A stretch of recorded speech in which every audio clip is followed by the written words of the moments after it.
Professor Johnson, good afternoon. Robert Freeman here. This is my Unit 3 video submittal, and you had mentioned that you'd like us to get out and about a little bit. Sorry, I'm tripping over my tongue a little bit there.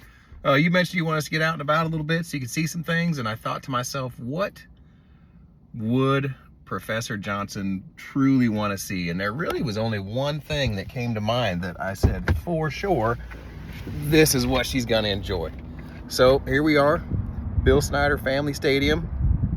I had intended to shoot this whole video while standing outside, but there's a little bit of a breeze and a whole bunch of passersby, and I thought that may not work that well. So you know where we are. I'm sure it evokes some emotions in you. Nothing but fun there, so please understand that. At any rate, it is a beautiful day here in the Little Apple, and I thought it might be a nice time to discuss three key areas of fire prevention. Based on the scene and our location where we are, it seems fitting to relate these concepts to football terms in the hopes of putting them in a language that we can all understand. These three areas, of course, are engineering, education, and enforcement. So let's dive right in. The first is engineering. Engineering is the process of ensuring that the materials used and the engineering practices employed are safe, sound, and compliant with OSHA, NFPA, and other organizational guidance. In football terms, engineering could be equated to the process of team recruitment and playbook development. Essentially, it's a way to ensure that you get the best result out of your available resources. Next up, education. In fire protection, education is the process of ensuring that the general public has access to comprehensive information and receives instruction on fire-related issues such as fire prevention and appropriate reactions to take if or when fires occur. On the football field, education begins with spring training and continues throughout the season to ensure that we develop into a highly trained team who works together, knows their individual roles, and knows how that role supports overall team goals. Lastly, we have enforcement. In fire prevention, enforcement is a process of identifying those who violate fire safety codes and put lives at risk. It usually results in penalizing those violators as a way of ensuring the safety of the workforce and the general public.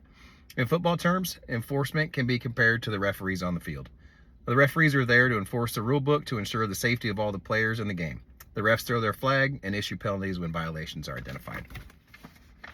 Moving on from there, who does what? Here in Manhattan, Risk Reduction, a division of Manhattan Fire Department, administers city ordinances relating to health, safety, and protection of residents and their property. Their code officers review plans and issue building permits for new construction, additions, and alterations. Moving permits, curb cut permits, mobile home permits, electrical, mechanical, and plumbing permits, as well as contractor and trade licenses are also issued by the Risk Reduction Division. Risk Reduction conducts roughly 1,800 inspections and holds training sessions for approximately 1,500 adults and children throughout the year. They're also available for home safety checks upon request, and additionally, this division monitors an online reporting system where individuals can report code violations for investigation. The methods used to determine fire resistance ratings here are essentially the same as anywhere else in the United States. There are several architectural and engineering firms who can assist in gathering this information, and while I don't feel we need to go into detail on each method here, but I will provide a brief explanation for each of them. So the first, documented fire resistant designs. This method of determining fire resistance is probably the most familiar and commonly used. It's very straightforward because it relies on known quantities, namely the design specifications of assemblies that have been tested by a third party and their fire resistance rating determined. Next up, we have code prescribed assembly designs. The second method refers to published tables, which offer prescribed fire performance information for specific materials based on previous testing. The third method, the component additive method.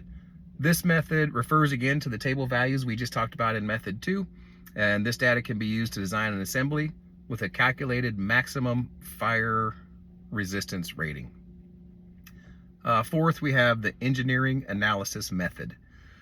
This fourth method allows designers to use comparable building elements, components, and assemblies based on their fire resistance ratings as determined by third-party testing. Lastly, we have alternative protection. This fifth method is is simply to use alternative protection methods which are already allowed by code. If an engineer can develop a design that complies with the intent of the code, the design should not be denied, it should be approved. In the Manhattan area, the Risk Reduction Division, through the Fire Prevention Code, sets the requirements for testing and maintaining fire suppression and fire detection systems, regulating general fire safety requirements, and maintaining life safety features within a structure. To talk about some of the more unsafe areas, the most unsafe structures I've seen here locally are older. Sometimes some of them are abandoned or decrepit homes, and a few of the lower income housing areas.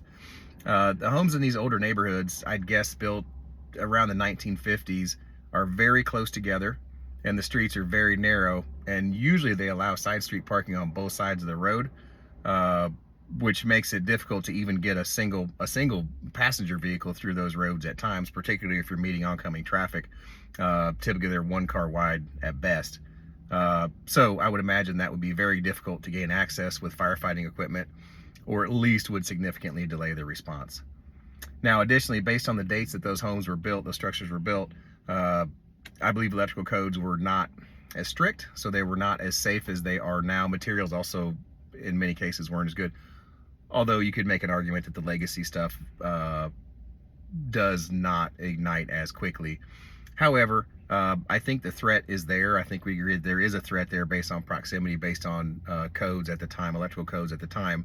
And if one of those houses were to catch fire, I believe it very possible that several homes or even whole neighborhoods could very well go up with it, based on an inability of the fire department to rapidly respond to those structure fires.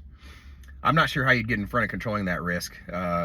Admittedly, I'm not very educated in fire prevention laws, so this class has been pretty great in order to gain familiarity with that. But again, I'm not sure how you would get in front of controlling that risk in those neighborhoods through plan review or structural control.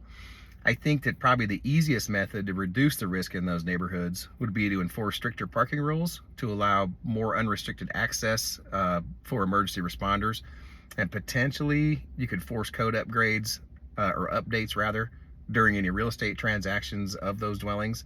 But again, fire prevention code and the legalities of updating them, I'm not very well versed in that. Also of note, historically speaking, in the Manhattan area, structures clad in blue and red facades or bearing graphics of anything resembling Jayhawks tend to be more prone to fire hazards. So I would recommend steering clear of any of those types of situations and leaning more heavily into anything in the purple or lavender color family. Thank you for your time. I hope you have a wonderful rest of your day. All K-State KU references are just in good fun, so please take them as only that. I mean, nothing offensive by it, but I'll leave you with Go Cats.